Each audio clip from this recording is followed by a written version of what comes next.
اللهم صل وسلم وبارك على سيدنا محمد وعلى اله وصحبه اجمعين. صباح الفل والعسل والشربات. ازيكم يا جماعه؟ كل سنه وانتم طيبين، يا رب دايما تكونوا بخير وسعاده وهنا. طبعا قبل ما نقول اي حاجه، شير وسبسكرايب ولايك وحاجات حلوه للقناه، وربنا ما يحرمنيش منكم. قناه اوش القناه بتاعتكم. هنبتدي بقى بسم الله. ال ال ال الفيديو اللي كل الناس منتظرينه وناس كتير طلبوه مني، اللي هو ايه بقى؟ مرقة الدجاج. مرقة الدجاج رمضان بقى، كل سنة وانتم طيبين ومحتاجينها. وممكن تكوني عاملة مثلا يوم بانيه ومكرونة البشاميل وحاجات، ومحتاجة تعملي شوربة وتعملي ملوخية، تعملي حاجات وما عندكيش شوربة طبعا، عاملة بانيه، فتعملي ايه؟ مرقة الدجاج هي اللي بتنقذ. انا كنت عاملاها وكانت عندي، بس ايه، خلاص خلصت. اخر مكعبين 3 هم اللي فاضلين. قلت اعملها ودي بقى اخواتي والناس اللي حواليا، وانتوا كمان تستفيدوا بانكم تعرفوا شكلها ايه او بتتعمل ازاي وتعملوا زيها. يلا بينا نبتدي. ايه مكوناتها الاول؟ اول حاجه الخضار، دي اهم حاجه طبعا. بتقوم عليها مرقه الدجاج، دي اهم حاجه. ده ايه؟ ده كرفس، بس كرفس بلدي للاسف، لقيتش كرفس فرنجي، بس حلو برضو يمشي يعني. الكرفس البلدي حلو قوي. بسم الله الرحمن الرحيم. وده ايه؟ ده بطاطس زي ما حضراتكم شايفين، وده جزر، ودي طماطم، وده فاصوليا خضراء، ودي كوسه زي ما حضراتكم شايفين، وده بتنجان، بتنجانه صغننه كده. ده بقى اللي ايه هنبتدي. ده هيتقطع طبعا الخضار ده كله، ويتوضب ويتنضف ويتغسل، ومكعبات وحاجات حلوه ان شاء الله زي الفل. طيب انتهينا، ادي الخضار. ايه بقى كمان هيتعمل عشان مرقه الدجاج؟ اسمها مرقه دجاج اساسا. ازاي تتعمل خضار بس؟ لا طبعا، لازم دجاج. ده بقى ايه يا ولاد؟ زي ما حضراتكم شايفين كده، هتتبسطوا قوي من الفكره دي. انا كنت بجيب اعمل حمام كداب، زي ما حضراتكم عارفين، عملته كذا مره على القناه، حضراتكم شفتوه. ده بقى ايه؟ كان بيبعتولي الفرارجي، اللي هو الهياكل اللي بيطلع منها ال الوراك عشان يعملها حمام كداب. شايفين العظم بتاعها؟ انا كنت الاول، ربنا يسامحني ويغفر لي، كنت برميها يعني. اعمل بيها وبعدين المره دي بقى، لما كنت عامله حسابي ان هعمل بتاع مرقه دجاج، جات لي الفكره دي بصراحه. احلى حاجه في الدنيا اللي لما تسلقي شوربه، اللي هي العظم. العظم بيعمل شوربه حلوه قوي يا ولاد، بيعمل شوربه جميله جدا. فطبعا الهياكل دي مفيش احلى منها، تسلقيها وتطلع شوربه تجنن لايه، لمرقه الدجاج. فدي فكره حلوه بصراحه. انا كنت الاول بجيب وركين او صدرين واسلقهم، واخدين بال حضراتكم؟ قلت طب ما انا اجيب وركين ولا صدرين ليه؟ ما هي ودي احلى كمان، لان دي العظم بقى بتاع الحاجه، هو ده اللي بيعمل الشوربه الحلوه. وفي زي ما حضراتكم شايفين كده سمين، وفي بصوا السمين والدهون والحاجات دي هتعمل شوربه في منتهى الجمال في الدنيا بصراحه. فكره كده جات لي وطلعت ايه، صائبه. دلوقتي بقى هنغسل طبعا الفراخ دي غسله جميله جدا وزي الفل، ودقيق وملح وليمون قشطه فل كده. ونحط بقى حله كده كويسه على البوتاجاز، ونسلق الحاجات دي لما نهريها. يعني ايه نهريها كده خالص، بحيث ان هي تفصل لوحدها الايه، اللحم ده عن العظم بتاعها بس. ونشوف هنعمل ايه. يلا بينا يا ولاد. وادي يا ولاد الحله اللي هنسلق فيها الايه. شايفين اهو العظم اللي هو بتاع الحمام الكذاب اللي انا حكيت لكم عليه. غسلناه وزي الفل، وبالليمون والدقيق والملح، قشطه قشطه قشطه بقى يزيق كده في ايدينا. اللهم صل على النبي. الميه هي بتغلي حطيناها فيها اهو. هنحط بقى ايه المنكهات بتاعته. بسم الله الرحمن الرحيم. بسم الله الرحمن الرحيم. حبهان، شويه حبهان محترمين كده، عشان طبعا ده ايه الشوربه اللي معتمد عليها نحط فيها مرقه الدجاج. بسم الله الرحمن الرحيم. شويه فلفل اسمر برضو كده، شويه محترمين. ايوه. شويه كمون برضو شويه محترمين. ايوه. اللهم صل على كامل نور النبي. شويه كزبره، شويه برضو كويسين. برضو الكزبره كتري شويه، لان دي اللي هتعمل النكهه والريحه، هتعمل ريحه حلوه قوي قوي قوي. وايه كمان؟ بسم الله الرحمن الرحيم. البابريكا يا ولاد، البابريكا دي بقى ايه، هتعمل لون وطعم. ادي شويه بابريكا حلوين كده. واخدين بال حضراتكم؟ كل ده بقى علشان ايه؟ عايزين شوربه تمام. في كمان ايه اهم حاجه، اهم شيء في الموضوع ادي البصل بتاع الشوربه. وعلى فكره انا كمان فاتني بصله في الخضار ده. في كمان بصله خضراء، مش بصل الاخضر الطويل، بصله يعني صبحه بتتقطع وتتعمل مع الخضار ده. بس طبعا في الشوربه المنكهات بتاعت الشوربه لازم نحط البصل ايه المجفف الجميل بتاعنا. شفتوا بقى يا ولاد؟ ادي الحاجات ايه بتاعت الشوربه الاساسيات. نقلب بس كده الحاجات دي كده اهو. وهنحط بقى برضو ايه ملح علشان تبقى ايه محيقه. بصوا لون الحاجات حلوه قوي. نحط برضو ملح علشان الفراخ دي برضو ايه مش هنحط كتير يعني، علشان انت لما تيجي تحطي مرق الدجاج ما تبقاش ايه تروحي حاطه في الاكل نفسه مثلا او في الشوربه نفسها ملح وتحطي مرقه الدجاج تعمل لك ملح زياده. لا احنا بس بنحط كده ايه يعني حاجه بسيطه كده، ملح بسيط بس في الشوربه. ادي شفتوا الحاجات المحطوطه يا ولاد كلها منكهات جميله جدا. بس دي علشان بنعتمد دي الشوربه اللي هنتحط ايه في مرقه الدجاج. بس هنسيبها بقى لما تستوي تتهري زي ما انا بقول لحضراتكم. اول ما تغلي غلوتين كويسين قوي هنوطي عليها خالص ونسيبها بقى ايه تستوي بقى لما تتهري. ماشي يلا بينا. بصوا يا ولاد هنشوف بقى ايه. بصوا احنا سايبينهم، بصوا شايفين الحاجات، شايفين حاجات بتقع ازاي لوحدها شايفين العظم كده بقى لوحده ازاي ما شاء الله. احنا بقى سيبناها لما استوت بقى ايه اتهرت. شايفين بتتفكك ازاي من بعض؟ شايفين اللحم بيقع ازاي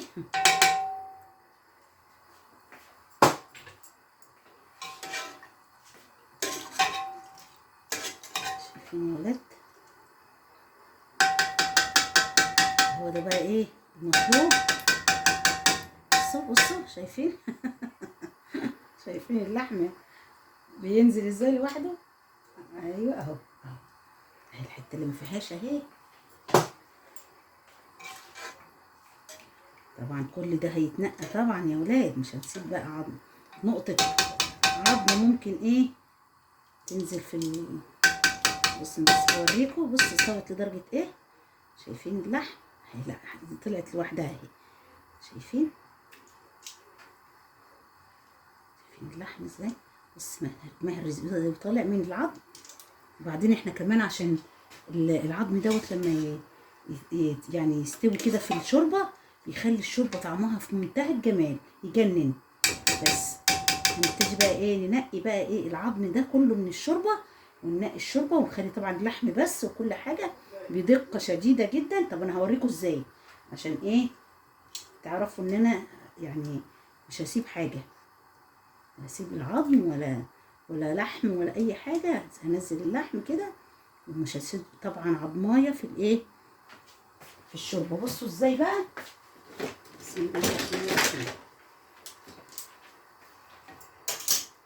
بصوا يا ولاد هنعمل كده. شايفين اهي، شايفين العظم هنشيله. شايفين العظم بيخرج ازاي. شايفين اللحم ايه بيخرج لوحده ازاي من العظم اهو. اللحم فاكك خالص اهو، سهل جدا جدا جدا اهو. شايفين اهو العظم اهو. شايفين يا جماعه؟ سوينا البتاع لغايه فين؟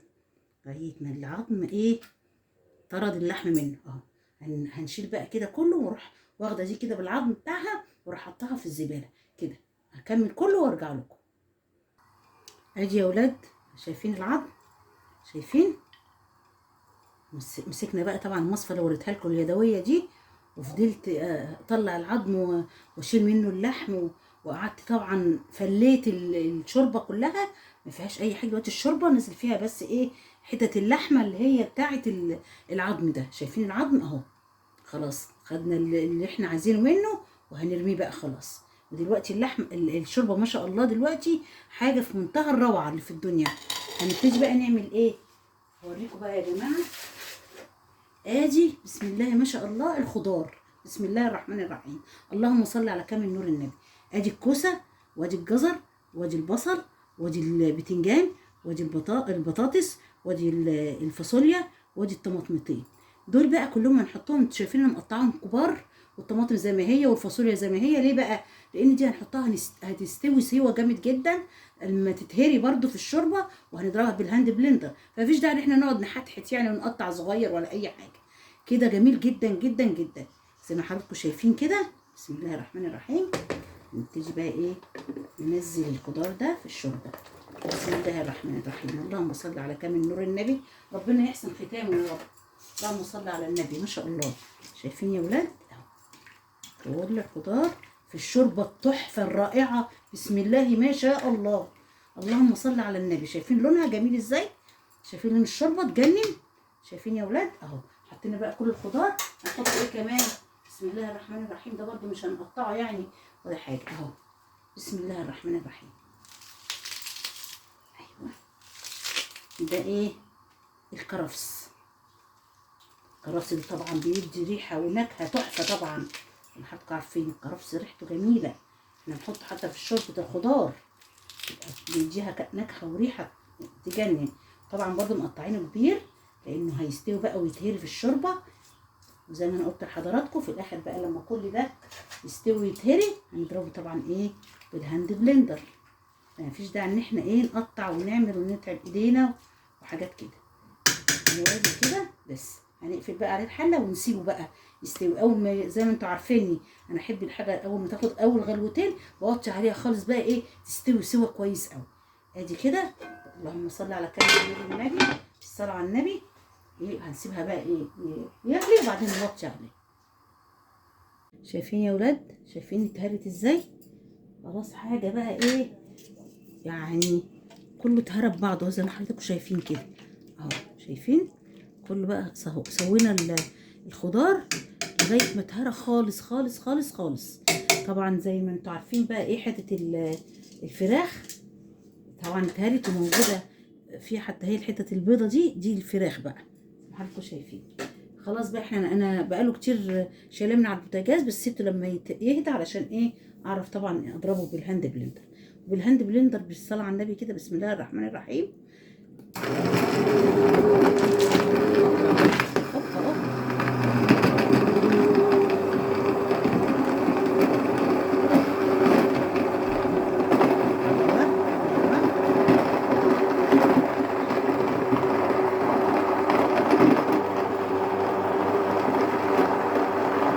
شايفين يا جماعه؟ شايفين عامل ازاي البصاره؟ اللهم صل على كامل نور النبي. ما شاء الله ما شاء الله ما شاء الله. اللهم صل على النبي. اللهم صل على النبي. بس وانت بتعملي بقى ايه تخلي بالك يا جماعه، خلوا بالكم. الله اكبر كده ايه والحاجه سخنه. ربنا يسترها معانا ويرحمنا برحمته ويكفينا شر النار وعذاب النار. وبيعمل مخبط كده علشان الحاجات ايه اللي هي اللي كانت كبيره زي الجزر. هو اكيد الجزر اللي بيعمل كده يا ولاد، لان الجزر انتوا عارفين بياخد ايه، بياخد سوا. كمان انا هريت كل حاجه.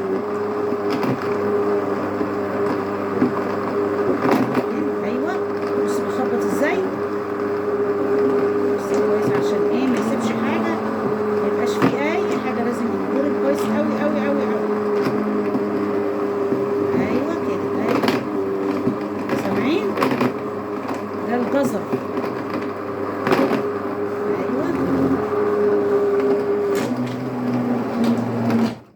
بس شايفين عامل ازاي؟ شايفين عامل زي البصارة. بس التكة بقى اللي بعدها هوريكم هنعمل ايه. شايفين يا ولاد؟ شايفين بعد ما اتضرب. اللهم صل على كامل نور النبي. بسم الله ما شاء الله. الحمد لله ضرب كل حاجة ما فيهوش اي حاجة ايه كبيرة ولا اي حاجة. ضربته كويس الحمد لله بالهاند بلندر جدا. اهو كده في حاجه كده ايه، ايوه الحمد لله طلعت معايا. عارفين دي ايه؟ دي عظمه. بس الحمد لله، شفتوا بقى كرم ربنا ستره، اهو ده ستر ربنا بقى. الحمد لله والشكر لله، الحمد لله والشكر لله من كرمه وجوده. اهو شايفين مفيش اي حاجه، الحمد لله والشكر لله، الحمد لله والشكر لله. اهو شايفين. ايه بقى التكه اللي بعدها يا ولاد؟ دي كوبايه دقيق محطوط عليها ميه ومضروبه بايه، بالمضرب كويس قوي علشان مبقاش فيها كلاكيع ولا فيها اي حاجه. بسم الله الرحمن الرحيم. هنحط كده ونقلب بقى، نحط ونقلب، نحط ونقلب. بسم الله الرحمن الرحيم. اللهم صل على كامل نور النبي، اللهم صل على كامل نور النبي. طبعا انا عملت كوبايه لان مقدار صلاه النبي احسن زي ما انتم شايفين كده كبير. انت لو عامله اقل من كده مثلا عامله من كل نوع خضار ثمرتين مثلا ولا ثمره واحده، براحتك. عايزه تعملي اقل من كده بكتير اعملي ان شاء الله ثمره واحده من كل حاجه، تعملي كده واخدين بال حضراتكم. لكن انا عامله من كل نوع عامله ربع كيلو، فطبعا جمع زي ما حضراتكم شايفين كده. اهو شايفين بقى القوام تقيل اهو، القوام تقيل اهو. اللهم صل على النبي، اللهم صل على النبي. حتى ما لحقتش حتى احط كل الكوبايه اهو. اهو ايوه بعمل كده علشان اي حاجه تفك، بس ما فيهاش حاجه الحمد لله.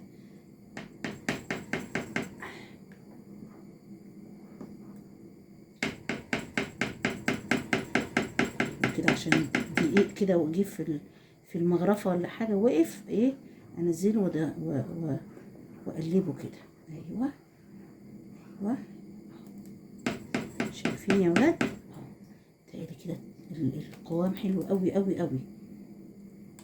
فض ايه، شايفين فض بقيت يجي نصهم،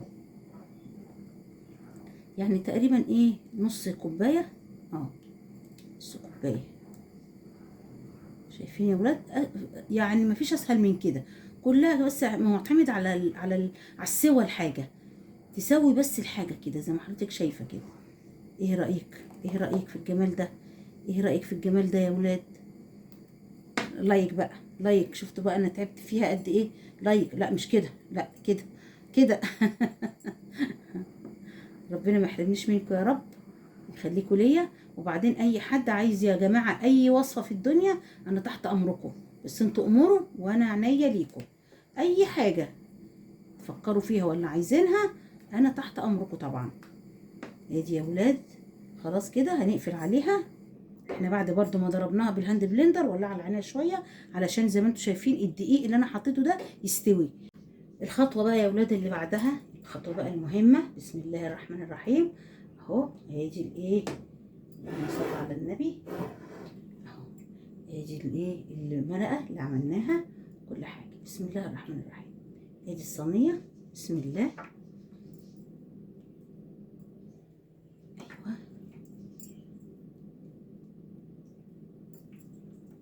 هنملاها بقى ايه لغايه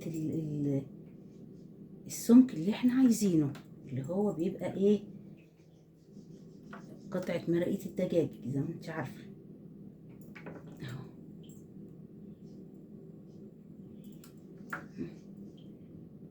اللهم صل على كامل نور النبي. بسم الله ما شاء الله، يا رب يحسن ختامها يا رب. الله اكبر.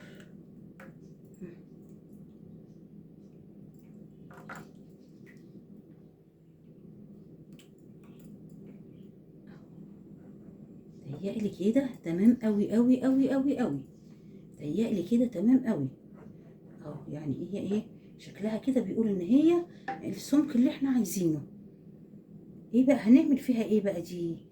هنحطها نسيبها لما تهدى شويه، تهدى ما يبقاش فيه بخار كده زي ما حضراتكم ايه شايفين. بص في بخار لسه هو طالع، لغايه ما يبقاش فيه بخار كده نحطها على الرخامه عشان الرخامه ساقعه شويه، ايه تبتدي تطلع البخار، يعني تسكت البخار خالص منها. وهنبتدي نحطها في الفريزر، في الايه في الفريزر ساعه واحده. ساعه ايه، ساعه واحده الاول، دي الاولي يعني ساعه واحده. وبعد ساعه هنطلعها واوريكم هنعمل فيها ايه. دلوقتي هنمسكها كده، ناخدها ونحطها على الرخامه بتاعه المطبخ. او بسم الله الرحمن الرحيم. هي هتتظبط على الرخامه وهتبقى ايه كله كده ايه ظبطه واحده، وكله مستوى واحد اهو.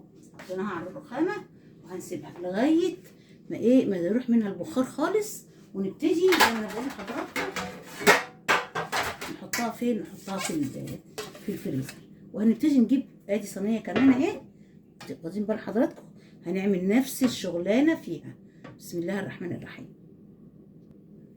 وادي اخر واحده اللي هي اصغر واحده خالص، واكبر واحده واللي بعد اكبر واحده، يعني 3 صواني. بس هوريكم طبعا في الاخر هعمل فيهم ايه. دلوقتي لما يبردوا خالص خالص ويروح البخار زي ما انا قلت لحضراتكم، هنحطهم في الفريزر لمده ساعه، ولما نطلعهم هوريكم هنعمل فيهم ايه. دلوقتي يا ولاد اهي احنا حطينا الصواني دي زي ما انتوا شفتوا كده بعد ما بردت خالص، حطيناها في الايه في الفريزر. بس حطيتها لمده ساعتين بس. لما زي ما حضراتكم شايفين كده، بص بحط ايدي مفيش اي حاجه ايه مسكت نفسها يعني. بس احنا بنطلعها دلوقتي ليه بقى؟ علشان نقطع كده وهي لسه ممكن تمشي السكينه فيها. لان احنا لو سيبناها في الفريزر بقى تجمد قوي، هنيجي نعمل كده هتبقى حطب مش هنعرف نقطعها. فاحنا هنخطط الاماكن بتاعتها وهي لسه ايه ممكن تقطع منها. وبعدين هنسيبها نحطها تاني في الفريزر لغايه ما ايه تمسك بقى وتبقى حتت بقى جامده، ونقدر نحطها في العلب زي ما انتم عارفين. نبتدي بسم الله الرحمن الرحيم. بسم الله، شايفين بقى؟ بسم الله الرحمن الرحيم. بسم الله الرحمن الرحيم. ايوه نعمل بقى كده علشان ايه. بسم الله بسم الله بسم الله بسم الله بسم الله.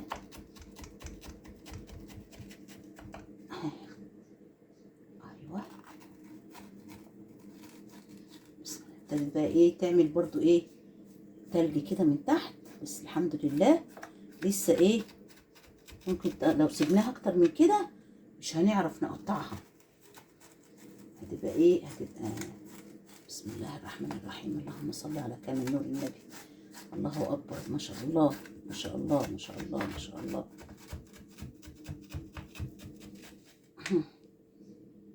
ايوه بسم الله الرحمن الرحيم. شايفين ايديا يا ولاد؟ انا مش شايفين ايديا. بسم الله الرحمن الرحيم. اللهم صل على كامل نور النبي. ما شاء الله. شايفين الخطوط؟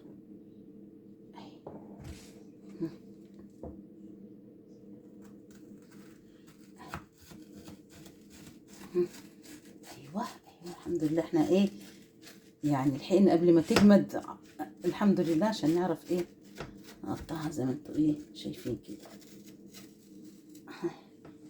بعدين بقى ايه بالعرض كده عشان ايه. بسم الله الرحمن الرحيم. برضه ايه جمدت شويه بس الحمد لله لحقنا يعني.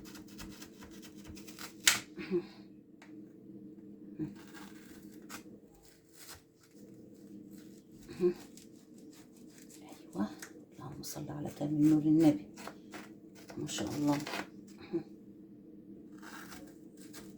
اللهم صل على كامل نور النبي. عايزه اجيب يا ولاد بقى انا ايه بيني وبينكم، عايزه اجيب اللي هي القوالب اللي هي زي بتاعت التلج دي، واخدين بالكم؟ ونعملها ونحط فيها على طول ونحطها في الفريزر خلاص بقى، ونسيبها لا هنطلعها نقطعها تاني كده ولا اي حاجه، خلاص تبقى موجوده حتى لما نيجي نعمل في القوالب اللي هي يا جماعه اللي هي اللهم صل على النبي اسمها ايه. اللهم صل على كامل نور النبي. اللي هي الماده الطريه دي اسمها ايه. اللهم صل على النبي. عايزه اجيب منها واعمل بقى لما اعمل بقى البتاعه دي واحطها بقى في القوالب كده وخلاص، احطها في الفريزر وانساها بقى خلاص. تبقى ايه يس. ايوه اللهم صل على كامل نور النبي. ما شاء الله ما شاء الله. شايفين يا ولاد؟ اللهم صل على النبي. كده كمان. الله ايه ده ايه رايك؟ انا عايزه علبه. حلوه، ما انا هنديكي طبعا. انا عايزه علبه كبيره. عينيا كبيره. عينيا. ريحتها تحفه. اه الكرفس.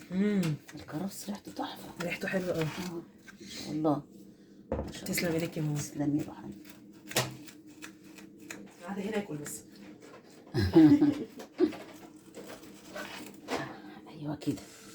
شايفين يا ولاد؟ ايه رايكم؟ ايه رايكم؟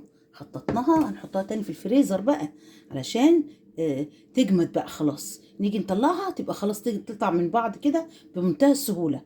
احنا عايزين الاخيره دي نعملها تاني، نقسمها كمان واحده. بسم الله الرحمن الرحيم. اللهم صل على كامل نور النبي. ما شاء الله ما شاء الله ما شاء الله. اهي. ايوه كده اهي. اهي يا جماعه، اهي يا ولاد. ايه رايكم؟ ايه رايكم في التخطيط الحلو ده؟ بس كده بقى ايه، هنحطها في الفريزر تاني علشان تجمد زي ما قلت لكم، وهجيب التانيين واعملهم نفس الموضوع ده واحطهم برضو في الفريزر تاني زي ما كان. دلوقتي بقى يا ولاد احنا تاني يوم، وادي الصينيه بعد بقى امبارح لما طلعناها بعد ساعتين وخططناها كده علشان ايه، تاخد الاشكال اللي احنا عايزينها، وحطيناها في الفريزر. دلوقتي انا تاني يوم بقى. دلوقتي هنعمل ايه؟ بسم الله الرحمن الرحيم. هنبتدي بقى ايه، نطلعهم من بعض. بسم الله. طبعا انا جبت ايه السكينه دي، طبعا جمدت بقى. بسم الله. طبعا هنخطط مكان ايه اللي احنا عملناه امبارح. بسم الله الرحمن الرحيم. في ايه دي؟ زي ما تقولوا عايزه تتساب شويه. ليه؟ علشان يعني تحن شويه، تعرفي ايه تقطعي، لانها جامده جدا زي ما انتم شايفين. طبعا احنا الدنيا برد واخدين من حضراتكم، والدنيا ايه والحاجه بتجمد قوي. يعني انا عملت قبل كده مرقه الدجاج دي، بس الحقيقه ما نشفتش قوي كده. بس طبعا من ان احنا الدنيا ساقعه دلوقتي، فنسيبها بقى شويه كده لما تهدى، ونعرف ايه نقطعها ونطلعها من بعض ونرصها في العلب. احنا جبنا العلب اهو زي ما حضراتكم شايفين. اهي العلب دي هنبتدي بقى ايه، نبص فيها ونحط فيها اكياس الاول ونبص فيها. هوريكم طبعا لما نيجي نعمل، بس هنسيبها شويه ايه لما المرقه دي تحن شويه لانها جامده جدا. ادي يا ولاد. طبعا احنا ما نسيبهاش برضو لغايه ايه ما تفك خالص، علشان لو فكت خالص مش هنعرف ايه يعني نقطعها ونمسكها والحاجات دي. بصوا شايفين؟ ادي كيس، بصوا فتحته كده حضراتكم شايفين، وحطيته في العلبه. استنى بقى انتوا مش شايفين؟ شايفين؟ ادي كيس اهو فتحته طويل كده، وايه نحطه كده في العلبه. بسم الله الرحمن الرحيم. اهو. بس انا قطعت ايه كم، شايفين المكعب؟ هنبص كده جنب بعض اهو. اهو. بس ايه اهو. شايفين يا ولاد؟ شايفين المكعبات؟ شايفين المنظر ايه رأيكم؟ ايه رأيكم في مرقة الدجاج؟ حاجة في منتهى الجمال الحقيقة. الحمد لله، يعني من فضل الله وشكر لله طبعا. الحاجة بتطلع الحمد لله اهو. شايفين يا جماعة؟ شايفين الجمال والحلاوة اهو. ترصيها بقى كده في الايه، في العلبة. بسم الله الرحمن الرحيم. شايفين؟ اهي يا ولاد. وهنبتدي بقى ايه، الكيس بقى الطويل ده نتنيه كده كمان واحدة اهو. بصوا نطلع برضو ايه مكعبات، نحط كده علشان ايه ما تبقاش الادوار كده ماسكه في بعض، لا. بسم الله الرحمن الرحيم. شايفين اهو؟ شايفين ترص ازاي؟ ايوه. طبعا جامده قوي، بس احنا لازم وهي جامده كده، علشان ايه لو سيبناها تدوب مش هنعرف ايه نطلعها كده ايه مكعبات زي ما حضراتكم شايفينها كده. بسم الله الرحمن الرحيم. شايفين بقى كمان التقطيع اللي احنا قطعناه وهي لسه طريه، ينفع بقى دلوقتي. شايفين يا جماعه اهو سهل ازاي. اللهم صل على كامل نور النبي. شايفين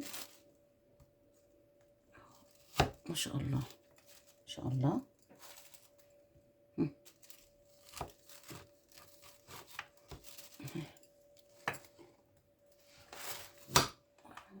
الدنيا ساقعه فطبعا صعب ان هي ايه.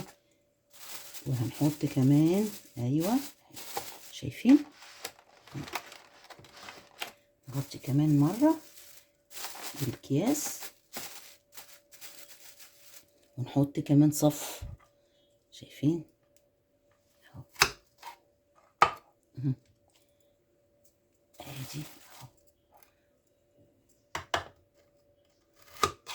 شايفين بتطلع سهل ازاي عشان احنا قطعناها وهي لسه ايه طريه، وعملنا لها ايه اهي. شايفين عملنا لها رسمه تتقطع منها فبقت سهله اهي.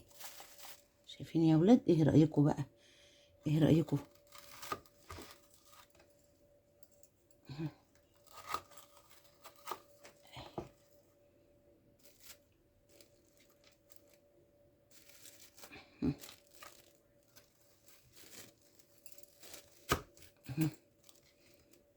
ايوه ايه رايكم في الحلاوه والجمال ده؟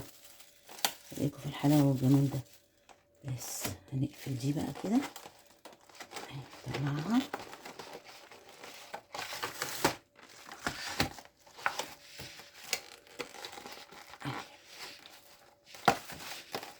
نطلع من الجناب الاول كده.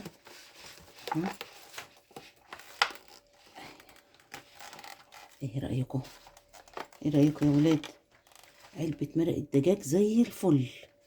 هيكون كله بقى هيتعمل بقى كده زي ما حضراتكم شايفين زي الفل.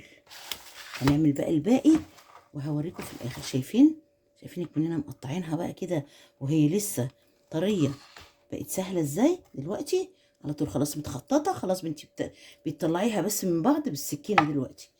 ايه رايكم بقى؟ ايه رايكم في الجمال ده؟ بس هكمل انا بقى واعمل بقيه العلب. شايفين انا جايبه علب تانية، هعمل بقيه العلب وايه واوريها لكم. ادي يا ولاد اللهم صل على كامل نور النبي. ما شاء الله شايفين ما شاء الله. ادي 5 علب من دول وادي علبه كمان كبيره زي ما حضراتكم شايفين كده. بسم الله ما شاء الله. بس انا سايبها لكم مفتوحه علشان تشوفوا بقى ايه المكعبات الجميله. بص انا بعدهم عن بعض علشان ايه ما يمسكوش في بعض زي ما حضراتكم شايفين، عشان ما تيجي تاخدي تروحي واخده واحده على طول كده وتروحي ايه يعني ما يبقاش ايه يعني لازقه في بعض ولا تقرفك ولا تضايقك ولا اي حاجه. اهو ادي نغطيها كده. بسم الله ما شاء الله. اللهم صل على كامل نور النبي. ما شاء الله ما شاء الله. الف هنا وشفا، الف هنا وشفا يا ولاد. اعملوها في رمضان بقى. ال ال ال اللهم صل على النبي. مرقه الدجاج دي بتنفعك جدا بقى، نفع ربنا ونعم بالله.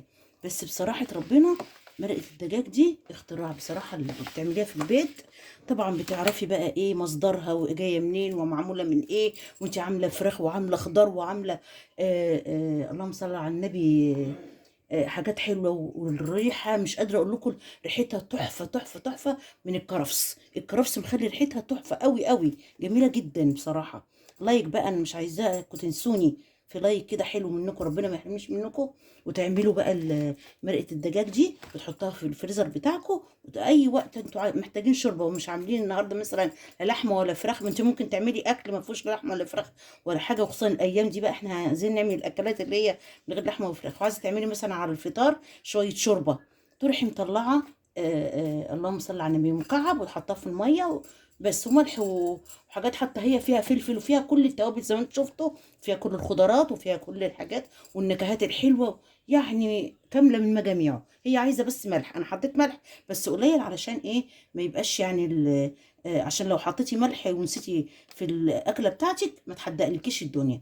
لا دي ما فيهاش ملح بتتحط، بس انا حاطه ملح بسيط كده بس للبركه يعني. بس. وبعدين لو انت مش عايزه تعملي الكميه اللي انا عاملاها دي، تعملي النص، تعملي الربع، انت حره، مش لازم تعملي كل ده يعني. الف انا عامله بالهنا والشفا كتير علشان ادي بقى ايه لحبايبي واخواتي واولادي. هبعت لنوسه ان شاء الله في السعوديه، والناديين تاخد واخواتي ان شاء الله هبعت لهم كل واحده يعني كده. انا عندي علبه زي دي لسه فاضله من السنه اللي فاتت، والله يا جماعه زي الفل زي الفل، بطلع منها اعمل لغايه دلوقتي. لما اخلصها هبتدي اعمل من الجديد. كل سنه وانتم طيبين والف هنا وشفا، وربنا يخليكم لبعض وما يحرمكوش من حبايبكم ابدا. وما تنسونيش، يلا بقى شير وسبسكرايب ولايك وحاجات حلوه، ربنا ما يحرمني منكم. بحبكم، سلام عليكم.